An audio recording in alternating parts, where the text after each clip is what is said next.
अस्सलाम वालेकुम एवरीवन, मैं हूँ सना इदनान। आज हम आपको बताएंगे खूबसूरत अदाकारा सारा खान के बारे में। सारा खान 14 जुलाई 1992 में पैदा हुई मदीना मुनव्वरा में।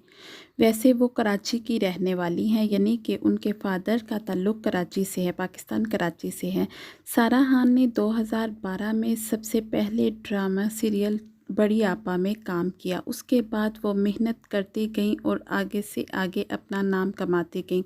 उन्होंने इतनी कामयाबी हासिल की कि 2014 में सारा खान को बीबीसी ने 100 ख़वातीन में शामिल किया, जो कि बहुत ही मेहनती और कामयाब ख़वातीन हैं। सारा खान सिर्फ खूबसूरत एक्ट्रेस ही नहीं, सारा खान खूबसूरत मॉडल भी हैं। उन्होंने मॉडलिंग भी की और एक्टिंग भी की। इसके अलावा सारा खान की आवाज़ बहुत अच्छी है, वो बहुत अच्छा गाती हैं। अभी तक उन्होंने स्पेशली अपनी कोई भी एल्बम लॉन्च नहीं की, लेकिन उनकी आवाज़ बहुत अच्छी है। उन्होंने आगा खान की एक एल्बम में गाया और बहुत ही अच्छा गाया। तो सारा खान की शादी के बारे में हम बात करते हैं। सारा खान बहुत अरसे से आगा अली के साथ ही नज़र आती थी।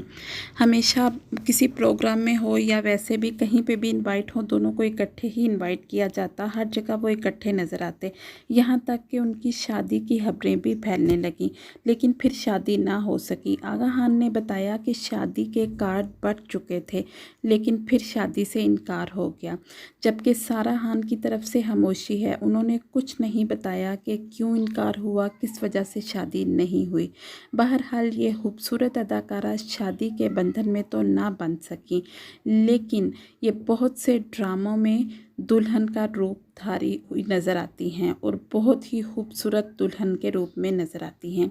इन्होंने बहुत से ड्रामों में काम किया।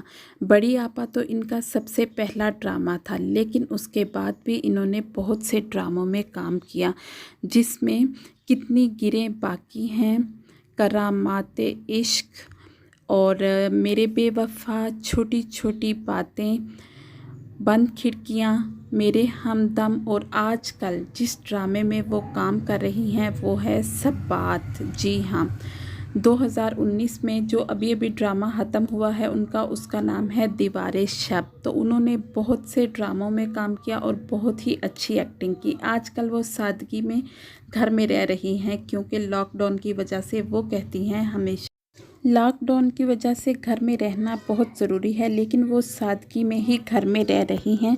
उनका कहना है ज़्यादा से ज़्यादा घर में ही रहें ताकि इस मूजी मर्ज से बचें जो आजकल पूरी दुनिया में फैली हुई है। ज़्यादा से ज़्यादा हैंड वॉश करें और साफ़ सुथरे रहें। तो गाइस, अगर आपको ये वीडियो अच्छी लगी है तो मेरे चैनल को सब्सक्राइब करें, वीडियो लाइक और शेयर करें। दुआओं में याद रखिए। अल्लाह हाफिज़।